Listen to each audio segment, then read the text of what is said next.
Halo teman-teman, kali ini kita akan berbagi tutorial cara mengganti keyboard untuk laptop Asus tipe X441M atau N sama aja.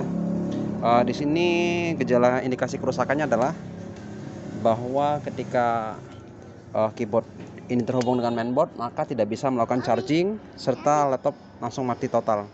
Nah, setelah kita coba pakai keyboard eksternal, ternyata proses charging masih bisa berlaku, masih bisa berjalan dan fungsi tetap normal. Tapi kalau kita tetap pakai keyboard eksternal, berhubung di dalam keyboard ini udah pakai internal, maksudnya include button power, jadi kita tidak bisa mendapatkan akses power, jadi harus diinjak terus untuk menyalakan on off nya. Terus baterai nggak boleh kosong, dan kita selalu kondisikan si laptopnya dalam kondisi standby.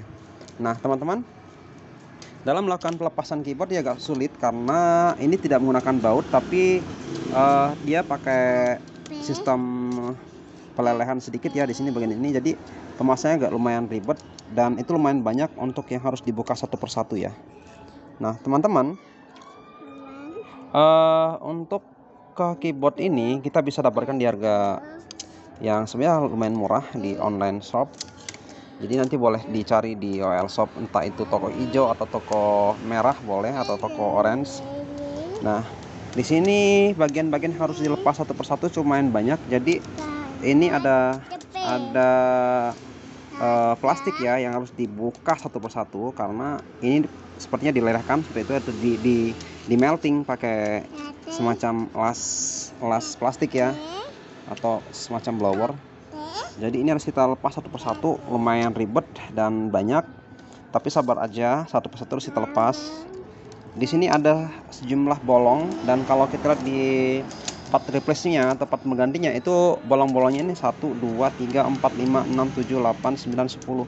Di 2, 4, 6, 8, 10 di dalam inline-nya itu ada 10 pin kali 2, 4, 5, berarti ada 50 bolongan ya yang harus dilepas satu persatu. Dan ini di bagian pinggir, belum lagi bagian pinggir harus lepas semuanya. Nah teman-teman, ini ada strip ya, dan terus pakai flexible cable, dan di sini ada stiker. Nanti kita tempel terakhir ketika udah fitting, karena kalau udah ditempel sekarang pemasangannya itu di mainboard lumayan susah. Nah teman-teman, ini satu-satu harus kita lepas ya. Jadi lakukan secara perlahan, jangan sampai merusak bagian yang nanti sekiranya dapat merusak keyboard itu sendiri. Oke, kita akan lanjutkan melepas satu persatu. Saya pause dulu videonya ya, karena cukup sediain cutter aja. Cutter kalau bisa ya agak tajam. Ini saya pakai cutter nggak ngamuk karena udah sore. Jadi dilepas satu persatu ya, satu persatu, baru kemudian kita pasang, lalu kita lem boleh, atau dilelehkan lagi boleh. Oke. Nah teman-teman, kalau misalnya bagian pengunci tadi udah kita lepasin semuanya pakai cutter, maka ini cukup mudah kita lepas, bisa kita lepas tuh. Jadi keyboard pertama ini kita lepas, dan kita ganti sama keyboard yang baru untuk replacementnya, penggantinya ya. Nah di sini kita nggak bisa ngejamin kalau misalnya diganti adalah produk asli, tapi kalau OEM iya mungkin bisa. Tapi secara fisik sih nggak ada bedanya ya, secara fisik nggak ada beda. Entah itu dari kekokohan, cuman dari bahan penyusun sepertinya ini agak kabur, ini agak mengkilap, itu bedanya. Terus untuk nomor seri ini nggak ada, masih polos ya, karena ada stemnya ya. Ini nggak ada, barcode pun nggak ada, cuman di sini ada batch-nya untuk mungkin produksi time-nya atau dibikinnya kapan, 2020 11 16. Oke teman-teman, selanjutnya kita ini langsung pasang aja ya, di fitting. Alhamdulillah ya bos, ternyata bisa dipakai, ternyata pas.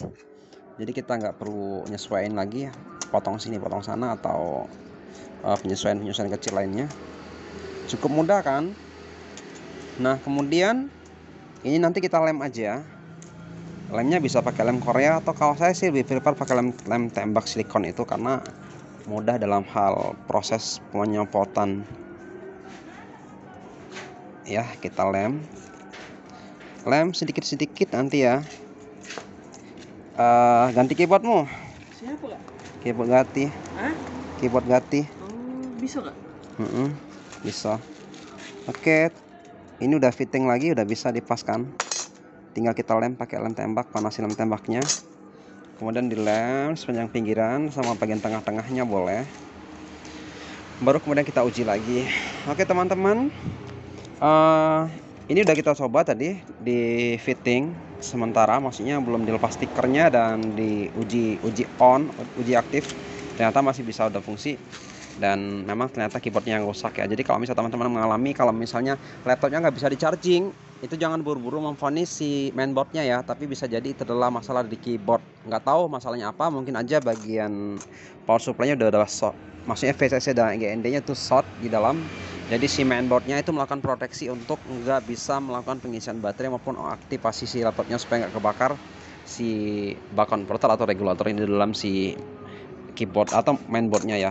Oke, terima kasih videonya, semoga bermanfaat. Ini berlaku untuk seri 441 yang lain ya, sepertinya sama. Karena dalam ketika kita pembelian keyboardnya itu tertulis ada berapa seri di 441, ada M, ada N kalau nggak salah. Oke, terima kasih, salam. Semoga videonya bermanfaat.